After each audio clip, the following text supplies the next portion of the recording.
Kalau Hiruzen masih muda, apakah dia bisa mengalahkan Orochimaru dengan mudah? Atau tetap harus pakai teknik Shiki Fujin? Di pertarungan ini, kita bisa lihat seberapa kuat Hokage ketiga sebenarnya.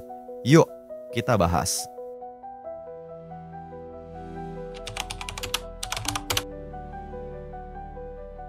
Sebelum kita bahas pertarungannya, kita harus tahu dulu sejarah hubungan Orochimaru dan Hiruzen.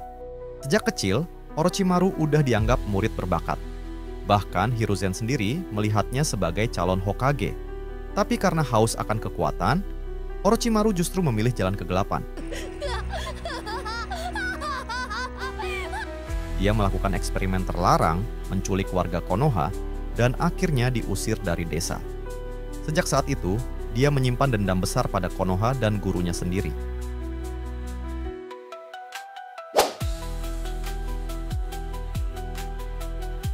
Saat invasi Konoha dimulai, Orochimaru akhirnya mendapatkan kesempatan buat balas dendam. Dengan penuh percaya diri, dia menantang Hiruzen di atas atap gedung Hokage. Tapi dia nggak datang sendirian. Dengan Edo Tensei, dia memanggil dua Hokage legendaris, Hashirama dan Tobirama Senju. Ini bukan pertarungan yang adil, tapi Hiruzen tetap berdiri dengan gagah. Dia tahu bahwa sebagai Hokage, dia harus melindungi desa, walaupun nyawanya jadi taruhan.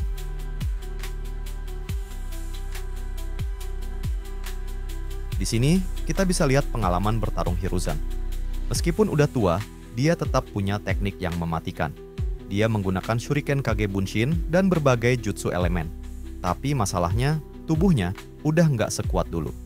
Sementara itu, Orochimaru terlihat sangat santai karena dia masih punya senjata rahasia, pedang Kusanagi. Momen paling gila adalah ketika Orochimaru mulai main-main dengan gurunya. Dia tahu kalau Hiruzen udah tua, jadi dia sengaja bikin pertarungan ini lebih panjang dan menyakitkan.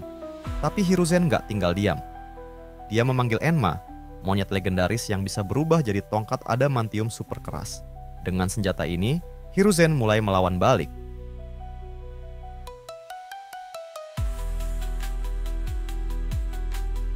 Namun, sekuat apapun Hiruzen, tubuhnya udah terlalu lemah buat menang dalam pertarungan panjang. Dia sadar kalau satu-satunya cara untuk menghentikan Orochimaru adalah dengan menggunakan jurus rahasia yang belum pernah Orochimaru lihat, yaitu Shiki Fujin, jutsu yang bisa menyegel jiwa lawan tapi mengorbankan nyawa penggunanya. Saat Hiruzen berhasil menangkap Orochimaru, dia mencoba menyegel jiwanya sepenuhnya. Tapi sayangnya, karena tubuhnya udah terlalu lemah, dia cuma berhasil menyegel tangan Orochimaru. Dengan tangan yang udah lumpuh, Orochimaru nggak bisa lagi menggunakan jutsu. Dia terpaksa kabur dari pertarungan ini. Tapi Konoha tetap kehilangan Hokage ketiganya.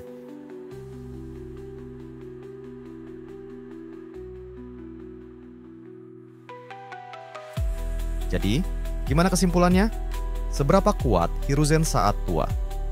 Jujur aja, kalau Hiruzen masih muda, kemungkinan besar dia bisa menang tanpa harus pakai Shiki Fujin.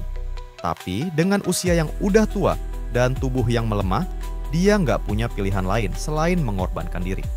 Meskipun kalah secara fisik, secara mental, dan strategi, dia tetap menang.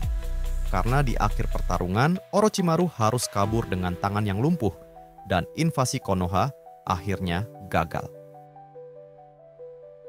Nah, menurut kalian, kalau Hiruzen masih muda, apakah dia bisa mengalahkan Orochimaru dengan lebih mudah? Atau tetap butuh teknik Shiki Fujin? Tulis pendapat kalian di komentar. Jangan lupa like, share, dan subscribe buat konten Naruto lainnya. Sampai jumpa di video selanjutnya.